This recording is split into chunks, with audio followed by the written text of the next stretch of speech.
Storm warning. The northern cliff path wound through twisted junipers and salt-stunted pines, occasionally offering glimpses of the churning ocean below. Nora followed Elijah's steady pace, her camera bag bouncing against her hip with each step. The morning had dawned clear, but dark clouds now gathered on the horizon, promising afternoon showers. "The cormorants are just ahead," Elijah pointed toward a rocky outcropping. "They'll stay until the rain starts." Nora nodded, already assessing angles and lighting.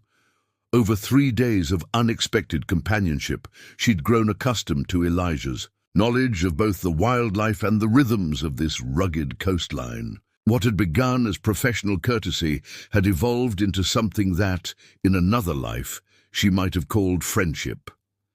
"How much time do we have before the storm?" she asked, unzipping her camera bag. 2 hours, maybe less," Elijah replied, glancing at the advancing cloud bank. The barometric pressures dropping faster than predicted. As Nora set up her equipment, Elijah settled on a nearby boulder, his gaze fixed on the distant lighthouse. There was something in his posture, a tension she hadn't noticed before. "Everything okay?" she ventured, surprising herself with the question. Since when did she inquire about others' emotional states?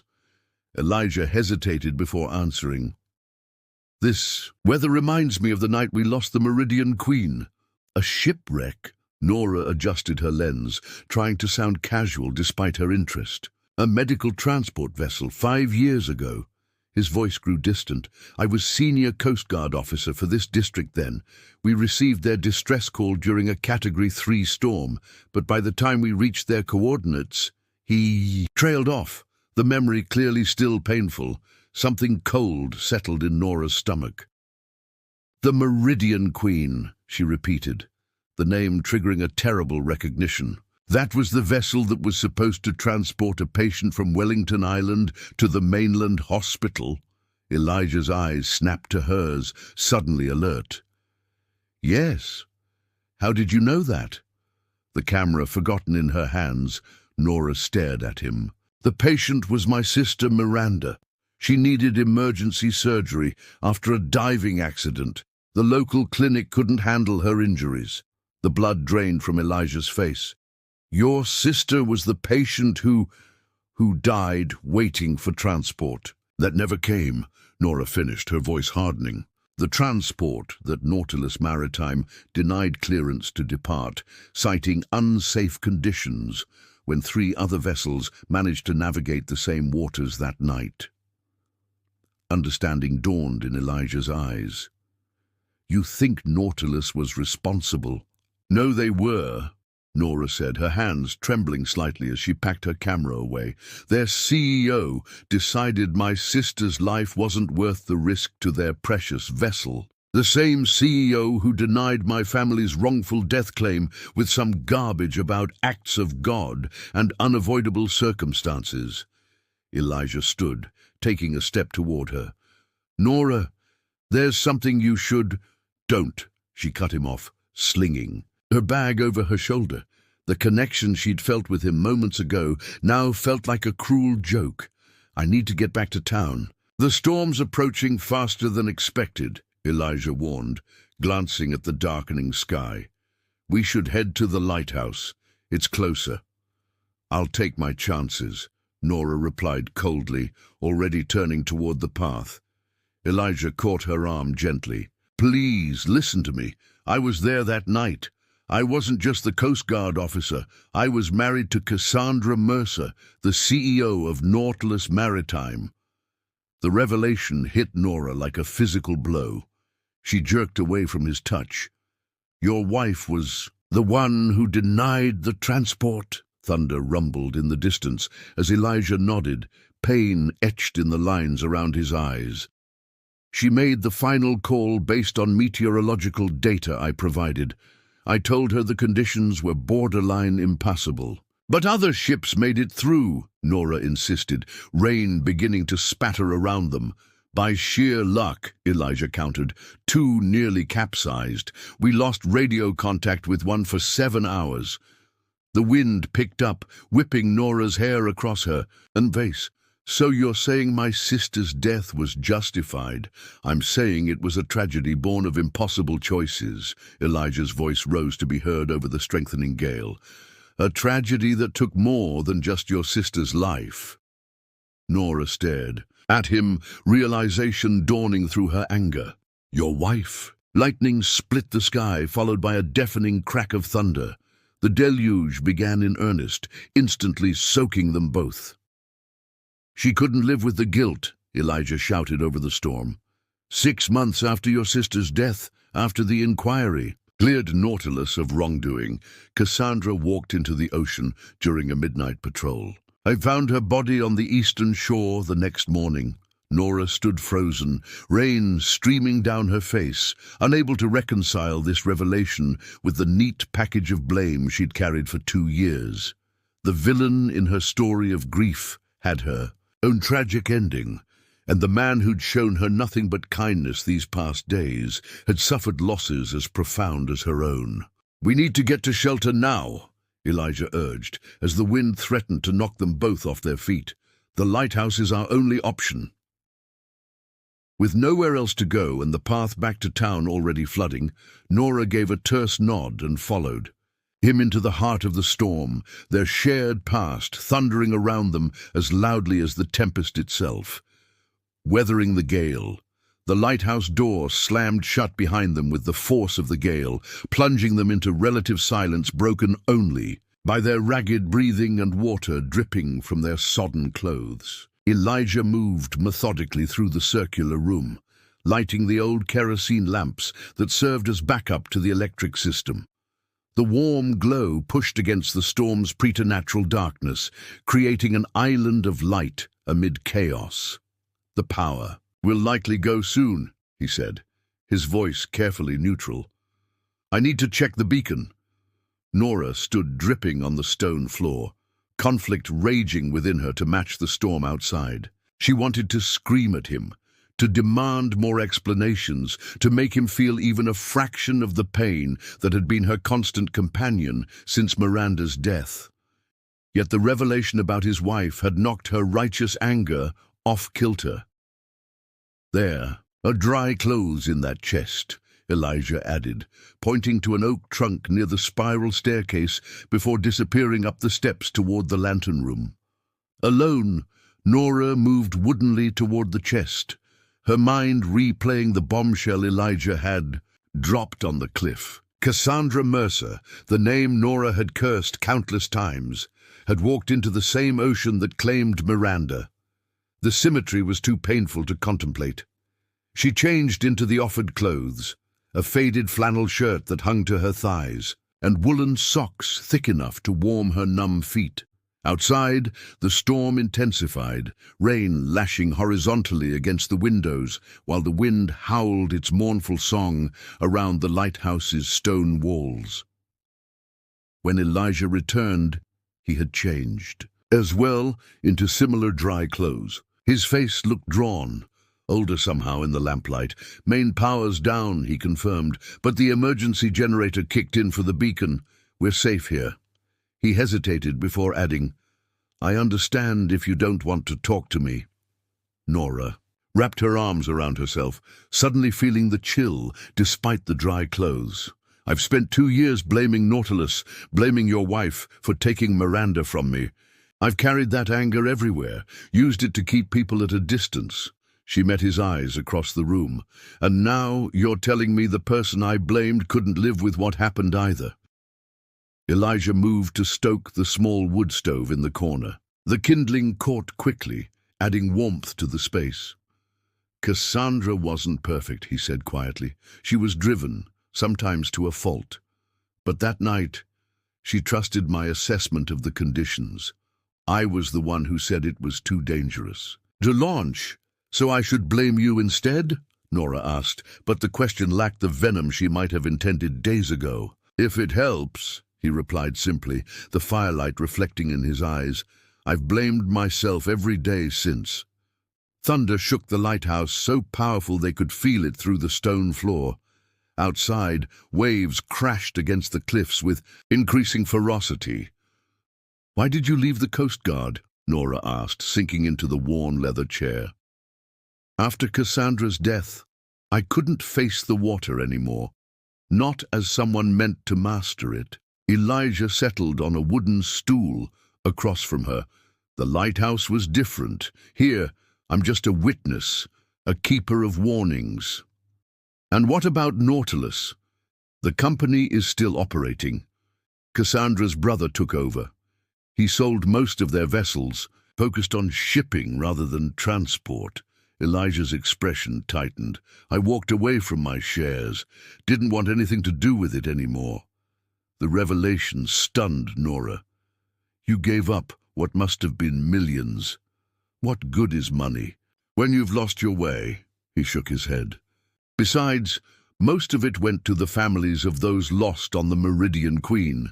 Nora stared at him, seeing him truly for the first time, not as an extension of the tragedy that connected them, but as someone who had walked a parallel path of grief and guilt. Elijah didn't offer empty platitudes or awkward comfort. Instead, he reached into a nearby drawer and pulled out a weathered logbook. After Cassandra died, I started recording the weather. Whispers in the fog, the lighthouse emerged like a spectre through the rolling sea mist, its beam cutting through the dense fog in rhythmic sweeps. Nora Bishop adjusted her camera settings, hoping to capture the ethereal quality of light against the gloomy backdrop. 3 weeks in Harborview should be enough time to complete her migratory bird series, she thought. Enough time to be alone with her lens and the vast emptiness of the ocean. I'd step back if I were you, a deep voice materialized. Behind her, those rocks get treacherous when wet. Startled, Nora's boot slipped on the algae-covered stone. Her expensive camera swung precariously from her neck as she flailed, certain she would tumble into the churning waters below. Then a strong hand caught her elbow, steadying her with surprising gentleness. "See what I mean?" the stranger said, his face partially obscured by the fog and the upturned collar of his weathered navy peacoat. "I had it under control," Nora lied, pulling her arm away perhaps too quickly. She wasn't here to make connections. Photographs didn't ask questions or offer unwanted sympathy. The man stepped back, giving her space. In the momentary clearing of mist, she noticed his face, tanned and lined from years facing the elements, with eyes that matched the steel grey of the ocean during winter. He wasn't conventionally handsome, but something about his quiet intensity made it difficult to look away. "You're standing on private property," he informed her, though his tone held no accusation. "The lighthouse maintenance path isn't open to tourists." "I'm not a tourist," Nora replied, lifting her camera slightly. "I'm working on a wildlife photography series. The Peterson Foundation commissioned me to document the coastal bird migration patterns." Interest flickered across his features. "You're the photographer they mentioned? They said someone would be coming, but I expected—" He trailed off. "A man?" Nora finished for him, used to the assumption. "Or someone older?" A faint smile touched his lips. "Someone who'd check in with the lighthouse keeper before wandering into dangerous areas during a fog advisory." "You're the keeper?" Nora asked, reassessing him. She'd expected someone older, perhaps retired from maritime service. Not this man, who couldn't be much past 40. "Elijah Mercer," he confirmed, with a slight nod. "I maintain the lighthouse and monitor the weather patterns for the Coast Guard." The foghorn sounded deep and mournful, making further conversation impossible for several seconds. When it faded, Elijah gestured toward the narrow path leading up to the lighthouse. "If you're planning to photograph the gulls' nesting colonies, you'll have a better vantage point from the gallery deck. I can show you, if you'd like." Nora hesitated. She had carefully planned this trip as an escape, from people, from questions, from the sympathetic head tilts that inevitably followed explanations about her work and why she chose solitude. The last thing she wanted was a tour guide, even one with interesting eyes and knowledge of local wildlife. I work alone, she said firmly, but thanks for the offer. Elijah nodded, unsurprised. Suit yourself. The path up is marked by rope guidelines. Follow them if visibility drops further. He turned to leave, then added almost as an afterthought, there's a northern gannet colony on the eastern rocks that's rarely photographed. They'll be fishing at dawn tomorrow. Despite herself, Nora felt a flicker of interest. Northern gannets were notoriously difficult to capture in flight. Eastern rocks, she repeated. Dawn, Elijah confirmed, already disappearing into the mist. I'll leave the lower lighthouse door unlocked. The view from there is unparalleled. Nora watched his silhouette fade, wondering why a lighthouse keeper would extend such an offer. To a trespassing stranger. As the fog swallowed him completely, she turned back to the restless sea, feeling oddly less alone than she had in months. Tides of memory dawn painted the sky in watercolor hues of amber and lavender as Nora climbed. The winding path to the lighthouse. True to his word, Elijah had left the lower entrance unlocked. The heavy iron door creaked open to reveal a circular room with windows facing east, perfectly positioned for watching the northern gannet's morning hunt. Nora set up her tripod quietly, half expecting the lighthouse keeper to appear, but the space remained empty save for sparse furnishings, a worn leather chair, a small table stacked with weather logs and nautical charts pinned to the walls. As she adjusted her telephoto lens, something caught her eye, a framed photograph partially hidden behind a marine almanac. Curiosity pulled her forward. The photo showed a younger Elijah in a Coast Guard uniform, standing proudly beside a vessel. His smile, so different from his reserved demeanor yesterday, was directed at a woman with her arm around his shoulders, both of them windblown and laughing. She was my wife. Elijah's voice startled Nora.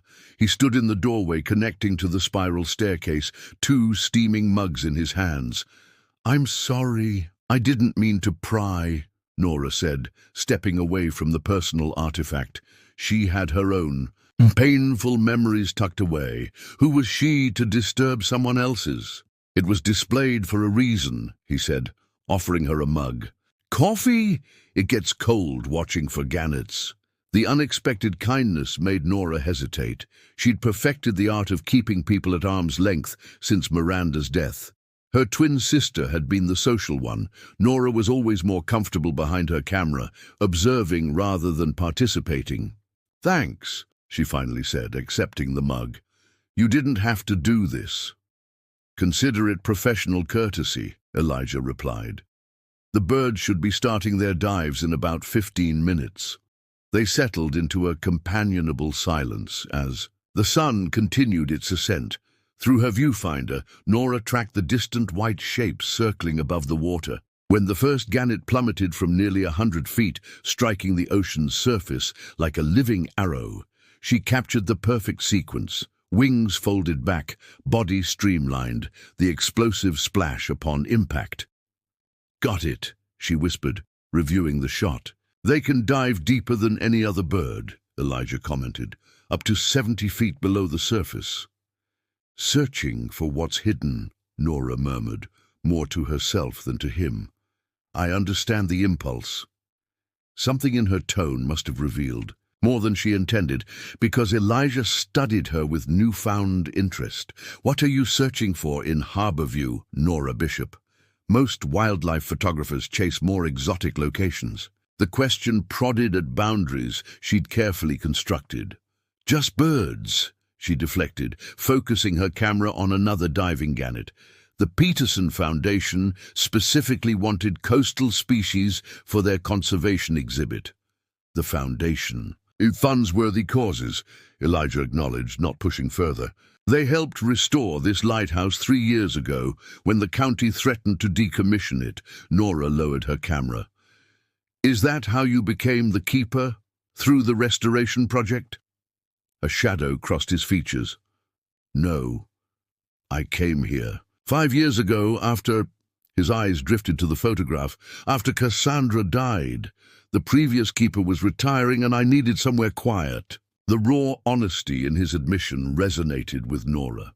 How many times had she explained her constant travel as chasing the perfect shot, when really she was running from empty rooms and unanswered phone calls to her sister's number? "I understand," she said softly, surprising herself. "My twin sister, Miranda, she died 2 years ago. I used to photograph people, weddings, portraits. Now I can't bear to. Birds don't look at you with expectations." Elijah nodded, no pity in his gaze, just recognition. "The lighthouse doesn't expect anything either, just maintenance and presence." The moment stretched between them, delicate as spider silk. Then a magnificent gannet dive broke their contemplation, and Nora returned to her viewfinder. "You should visit the northern cliff tomorrow," Elijah suggested as he moved toward the staircase. "The cormorants will be drying their wings on the rocks at midday. I can show you the path. It's not on any tourist maps." Nora should have declined. Her carefully planned solitude was already compromised by this unexpected connection. Yet something about Elijah's quiet understanding made her nod. "I'd like that," she said, surprising herself again. As the morning progressed and the gannets continued their spectacular fishing, Nora captured image after image. But it was the lighthouse keeper's weathered face and the gentle way he spoke of his loss that kept returning to her thoughts. For the first time since Miranda's death, Nora felt the walls she'd built starting to crack. Like the lighthouse cutting through fog, Elijah's presence had somehow illuminated something she'd kept in darkness for too long. New Horizons morning arrived with gentle insistence, sunlight filtering through windows, still speckled with raindrops. Nora woke disoriented in the leather chair, a wool blanket tucked around her that hadn't been there when she'd finally succumbed to exhaustion. The storm had passed, leaving behind that peculiar clarity that often follows chaos. Air scrubbed clean, colors more vivid, the world reset. Elijah wasn't in the circular room. Through the open door, Nora could see debris scattered across the rocky ground, broken branches, seaweed torn from deeper waters, the occasional piece of driftwood carried inland by the surge. She stepped outside, still wrapped in the blanket, and found him clearing a path, methodically returning order to his domain. He looked up as she approached, his expression cautious. Neither spoke immediately, the weight of last night's revelations creating a new kind of gravity between them. "The road to town should be clear by noon," Elijah finally said, leaning on his rake. "The county emergency crews are efficient after storms." Nora nodded, noticing how the morning light softened his features. "Thank you for the shelter and," she hesitated, "for telling me the truth about that night." "I should have told you sooner," he admitted. "When you first mentioned your sister, I knew I should say something, but—" He broke off, searching for words. "But it was easier not to," Nora finished for him. "I understand. I've spent 2 years avoiding anything that reminds me of Miranda." "How's that working for you?" he asked. Without judgment, a small, sad smile crossed her face. "About as well as your weather logs helped you control the sea." They both glanced toward the ocean, now deceptively calm under the morning sun. Somewhere beneath those placid waters lay the final resting places of both the people they'd loved and lost. Miranda and Cassandra, connected in death as Nora and Elijah, were now connected in life. "I have something to show you," Elijah said suddenly, setting aside his rake. "If you're willing."